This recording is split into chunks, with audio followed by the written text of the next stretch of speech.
Okay, let's dive into this. The stakes in the world we're exploring today go from zero to absolute life or death in literally the blink of an eye. Welcome to our explainer of this incredible narrative chapter. Today, we're breaking down the ultimate crucible forced upon our protagonist, Yuji Itadori. You see, he didn't just stumble into some magical hidden world. He walked straight onto death row. So we're going to unpack the complex power dynamics, the morbid choices, and the brutal psychological tests that establish the entire foundation of his journey. Let's look at exactly how this incredibly tense situation actually plays out. Picture this. You wake up from a chaotic, monster-filled night where you just risked your life to save your friends, only to hear this. You still have to die, but I've postponed it for now. No way, right? But that is the blunt, incredibly grim reality delivered by Satoru Gojo to Yuji the second he regains consciousness. There's no, hey, thanks for saving everyone. There's no grand heroic welcome. The immediate consequence of Yuji's brave, split-second act of eating a cursed object is a literal death sentence. And this brilliantly illustrates the bleak illusion of choice Yuji is handed by the higher-ups of the Jujutsu world.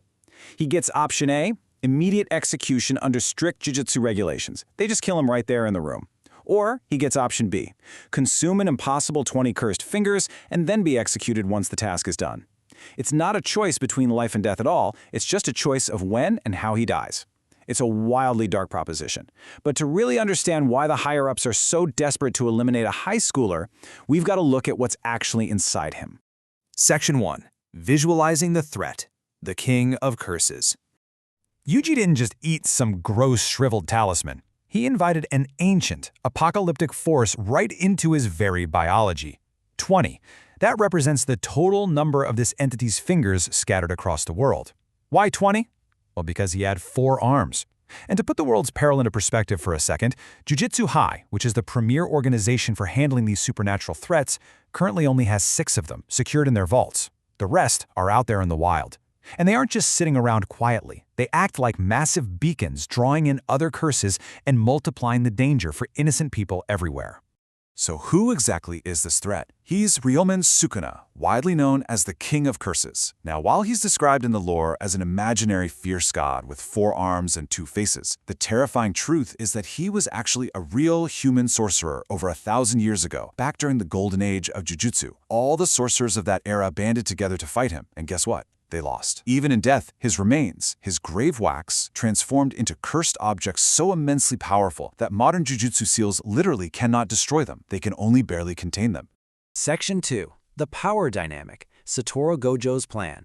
So Gojo, who is a wildly powerful sorcerer himself, realizes that they have an unprecedented opportunity sitting right in front of them. Yuji possesses a 1 in a million physical tolerance. He can consume a piece of Sukuna and actually suppress the King of Curses, keeping his own consciousness totally intact.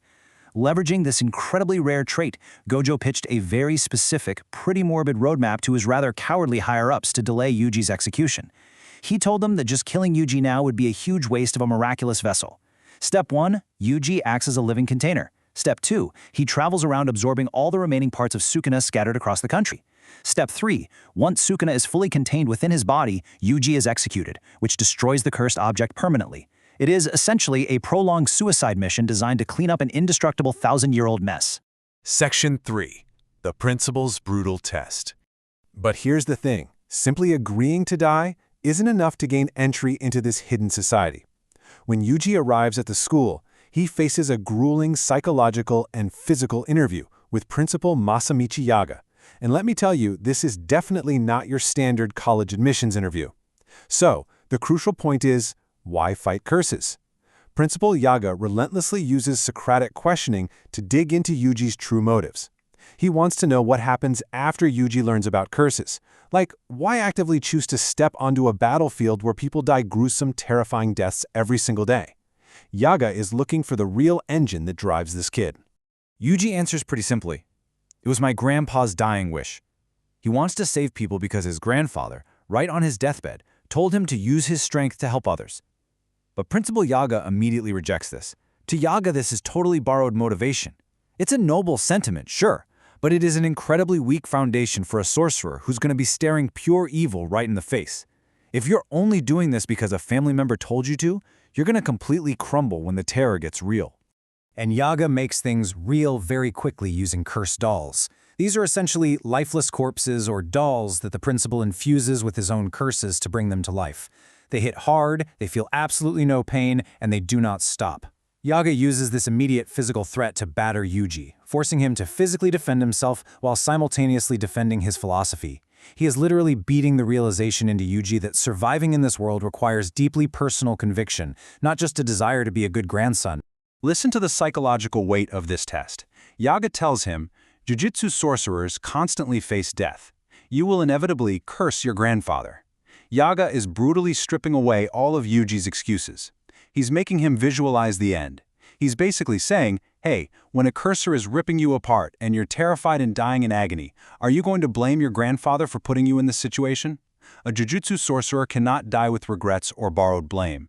They absolutely have to own their path completely. Now, what's really interesting about this slide is that we see Yuji's absolute psychological turning point. He takes the hits, he processes Yaga's harsh truth, and he shifts from blind obedience to totally owning his unique destiny. Listen to his realization. Controlling Sukuna is something only I can do. I won't regret this decision. He realizes that if he runs away now, knowing he is the only person who can contain this apocalyptic threat, he'd never be able to live with the guilt of the innocent lives lost. He finally makes the choice his own. Section 4. The Path Ahead, Jujutsu High. With that powerful, internalized declaration, Principal Yaga officially accepts him, and Yuji's daily life is about to change drastically. He's leaving his normal high school behind to study and fight alongside his new classmate, Megumi Fushiguro, who's actually still recovering from their intense previous battle. The setting for this brand new life is the Tokyo Metropolitan Jujutsu Technical High School. It's one of only 2 educational facilities for sorcerers in the entire country. To the outside world, it's cleverly disguised as a private religious school to avoid any suspicion. But for the jujutsu community, it's the absolute epicenter. Even after graduation, sorcerers use it as a home base for missions, support, and mediation. It's the central hub of their secret, ongoing war against curses. Let's move to and see how this builds into Yuji's specific functions at the school. His new role is incredibly unique. First, he's a first-year student. And get this, he's one of only 3 first years in the entire school. Second, as we discussed, he's the vessel of Sukuna, basically a living, ticking time bomb. But third, and most practically useful for Gojo and the team, Yuji is a cursed radar. Finding these fingers is incredibly difficult. Some are hidden, some are absorbed by other spirits, but because the Sukuna inside Yuji inherently desires to reunite with his severed body parts, Yuji acts as a natural biological tracker to help them locate these highly dangerous objects. It's a brilliant, if utterly terrifying tactical setup, which leaves us with this provocative question. Is consuming a demon to save strangers an act of true heroism, or simply a prolonged suicide mission? Yuji Itadori has accepted his fate, trading immediate death for a grueling journey filled with literal monsters, knowing his own execution awaits him at the finish line. It's a fascinating moral and physical crucible. Thank you so much for joining me for this explainer. Keep your eyes on this incredible narrative, because the real test for Yuji is for sure only just beginning.